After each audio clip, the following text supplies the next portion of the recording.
Saya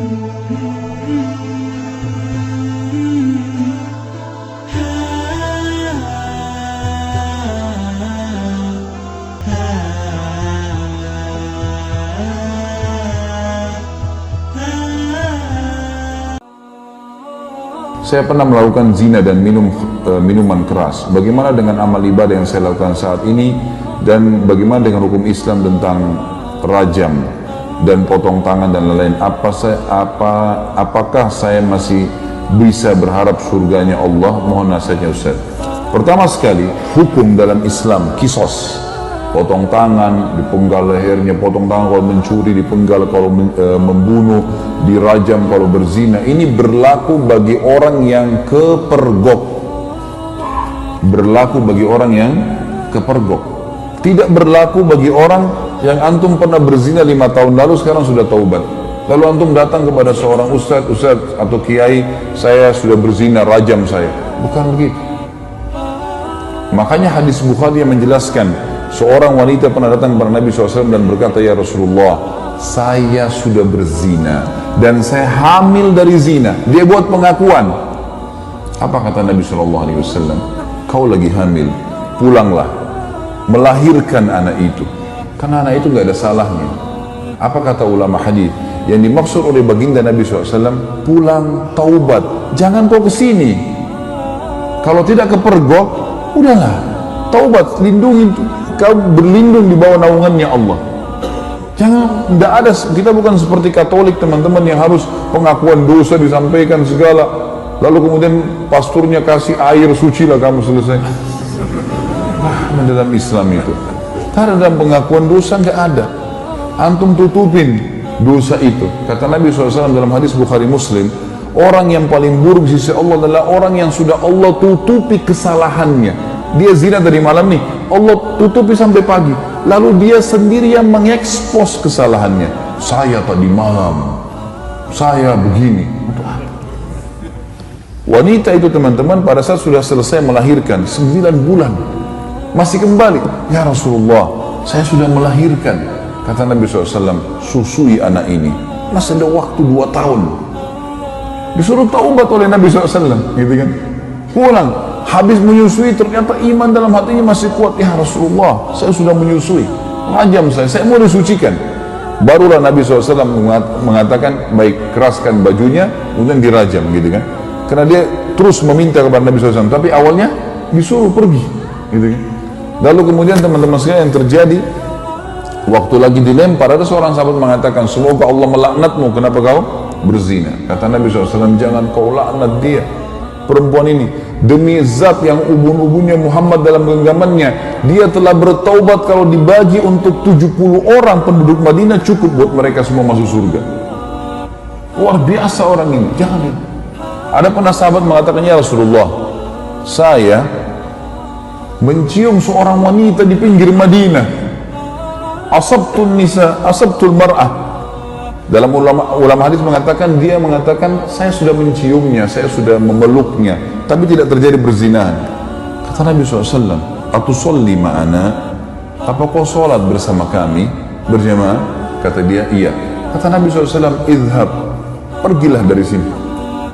Udah, artinya kau taubat, jangan ceritain ke saya. Jangan buat pengakuan tuh, nggak usah. Taubat, tutupin aibmu, bertobat kepada Sang Pencipta. Karena yang kepergok, ditangkap lagi zina, itu kena hukum. Kepergok lagi mencuri, kena hukum. Gitu. Pernah ada sahabat datang mengatakan, ya Rasulullah, saya berzina. Dalam hadis Bukhari semua ini. Kata Nabi SAW sambil, ini orang lagi berada begini, Nabi SAW alihkan ke sana. Mungkin kau hanya menciumnya. Nabi SAW alihkan dia. Mungkin kau, jangan datang ngaku sini, pergi sana taubat, gitu loh. Kata Nabi SAW, mungkin kau hanya menciumnya. Dia datang ke sini, ya Rasulullah, saya telah berzina. Nabi SAW alihkan lagi ke sini, mungkin kau hanya memeluknya, sambil tidak melihat wajahnya orang ini. Dia datang lagi, ya Rasulullah, saya sudah berzina. Nabi SAW balik lagi ke arah kiri, mungkin kau hanya begini dan begitu. Dia datang, ya Rasulullah, saya meletakkan kemaluan saya, di kemaluannya saya sudah berzina, rajam saya. Dia mau sucikan dirinya, maka dia berikan kesaksian buat dirinya. Nabi sudah alihkan, tetap dia mau, ya sudah, ya dirajam.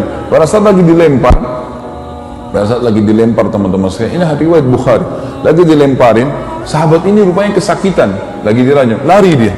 Ada satu sahabat kejar, diamtam pakai batu, mati, karena dipukul pakai batu, dikejar kan. Kata Nabi SAW, halla taraktumu fayatubu yutubullahu alaih. Tidakkah kalian biarkan aja dia pergi, semoga saja dia taubat dan Allah terima taubatnya. Karena ini shock terapi sebenarnya kan, supaya dia tidak ulangi.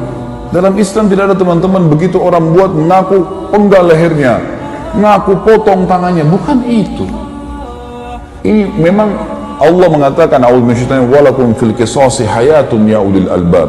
Dalam qisas itu ada kemakmuran hidup bagi orang-orang yang berakal, dan ini bagi orang yang seperti saya jelaskan dari teman-teman yang kepergok. Kalau orang sudah taubat, antum melakukan dosa sudah taubat, sudah antara antum dengan Allah, jangan ceritakan. Dan ulama masuk dalam bab masalah menikah, tidak dibenarkan seorang laki-laki bertanya pada istrinya atau istri bertanya pada suaminya, sebelum nikah kau pernah berzina enggak? Ini nggak boleh ditanyain dan tidak boleh dijawab. Yang ditanya nggak boleh jawab. Untuk apa?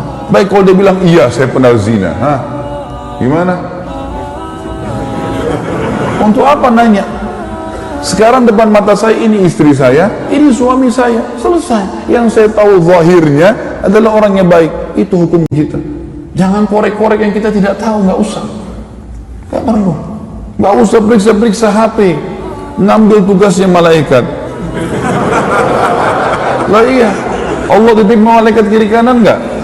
Yakin enggak dengan itu? Apa fungsinya? Kiraman katibin kata Allah. Tugasnya nulis, ngontrol suami kita di mana, istri kita di mana, dia yang nulis.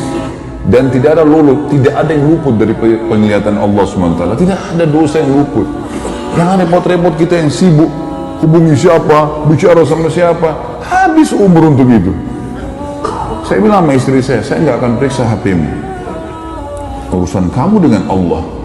Saya cuma ingatkan, tapi sesuatu yang salah depan mata saya luruskan, dan saya tentram hidup dengan cara seperti itu, gitu ya. Gak usah repot-repot, ada urusan sama Allah, kita selalu ingatkan kepada Allah SWT.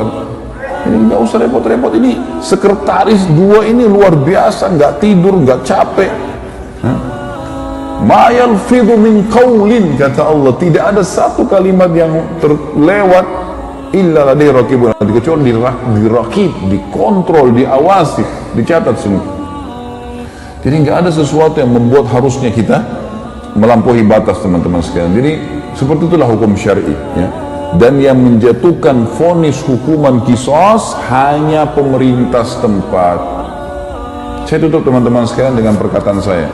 Banyak orang-orang sekarang yang sering memvonis banyaknya, oh kalau hukum qisas tidak ada, pemerintah tidak terapkan, berarti masalah togut. Togut ini berarti yang disembah selain Allah. Teman-teman sekalian, wahai anak-anak muda muslim, tenangkan pikiran, masukkan iman dalam hati, jangan terbawa dengan arus fitnah yang terjadi. Main vonis pemerintah Indonesia ini kafir, pemerintah ini kafir, pemerintah ini kafir. Ya akhi, siapa kamu? Duduklah, ibadahlah kepada Allah, azan ke masjid, baca Quran, perbanyak ibadah, jaga mulut. Kata Nabi SAW, man kana yu'minu billahi wal akhir falyakul khairan aw liyasmut.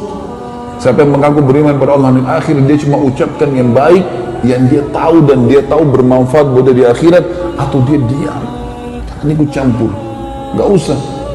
Sekarang antum memvonis si fulan tidak benar, si fulan tidak benar. Dari mana ilmu antum tidak benar?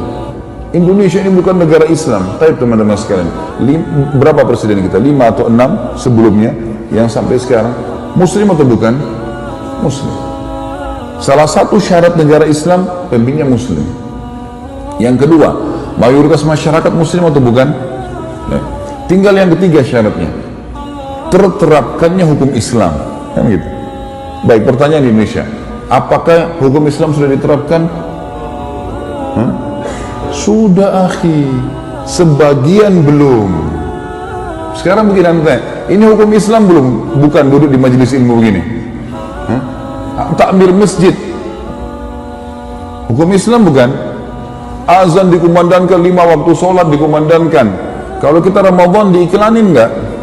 Baik, kalau kita pergi haji, jemaah haji pergi enggak? Pemerintah buat enggak program haji? puasa Ramadan, zakat, ada badan zakat nasional. Kita bebas, antum sekarang buat yayasan, kumpulin zakat, sedekahkan, buka rumah anak yatim, buka pesantren. Kita punya pengajian agama, antum nikah dengan cara Islam bukan? Baik, antum cerai, ada majelis ulama enggak di Indonesia? Teman-teman sekalian, yang belum diterapkan di Indonesia apa? Pencuri potong tangan, ya? Orang berzina dirajam. Ini bagian daripada syariat, bagian, bukan totalitas syariat di situ. Harus kita tenangkan pikiran dan hati kita, teman-teman. Jangan terbawa cuma emosional dan ilmunya kurang, akhirnya kemana-mana nih, gitu ya. Ban mobil kita kalau bannya lagi kempes, tambah angin saja, jalan. Kita enggak, kempes, buang semua mobilnya. Lah iya, langsung menfonis. Teman-teman, manusia semua bisa berbuat salah, punya kekurangan, gitu kan. Tetapi kita mendoakan. Yang saya lihat adalah kita di Saudi misal contoh ya, saya karena pernah tinggal di sana, saya melihat di setiap mimbar hari Jumat, semua khatibnya pasti mendoakan agar pemimpin mereka dapat hidayah. Bayangkan kalau kita punya, saya dapat data teman-teman di Jakarta Selatan saja, kita punya 2.200 masjid dan musola. 2.200 masjid dan musola. Ini mungkin sejumlah dengan masjid di negara-negara muslim yang lain yang kecil. Ini baru Jakarta Selatan, kita punya 5 wilayah Jakarta. Ada pusat, ada barat, ada utara, ada timur, ada selatan. Ini kalau 2.000 aja setiap wilayah, kita punya 10.000 masjid. Bagaimana kalau seluruh Indonesia? Bagaimana kalau semua orang ini, ya, kalau 10.000 masjid teman-teman, berarti ada 10.000 khatib, ya. Kalau kita punya, misal seluruh Indonesia anggaplah 5.000, 10.000, 100.000 masjid, semuanya mendoakan, ya Allah berikan hidayah pemimpin kami, ya Allah berikan mereka menerapkan Al-Quran dan Sunnah. Kita doakan kebaikan. Masa dari sekian ratus ribu orang mukmin berdoa tidak diterima sama Allah? Daripada kita main vonis, kita main salahkan, comot sana, ganti sini, vonis ini, kehidupan apa ini gitu? Coba kembali kepada ilmu yang benar, teman-teman. Sekali lagi, saya mengajak anak muda muslim untuk tenangkan pikiran, jangan terbawa arus, tenangkan hati teman-teman, nuntut ilmu, perbanyak ibadah buat antum sendiri. Mati kalau datang kita nggak bisa lepas, nggak harus antum tua dulu baru meninggal dunia. Maka sibukkan pada hal yang bermanfaat. Allahu a'lam.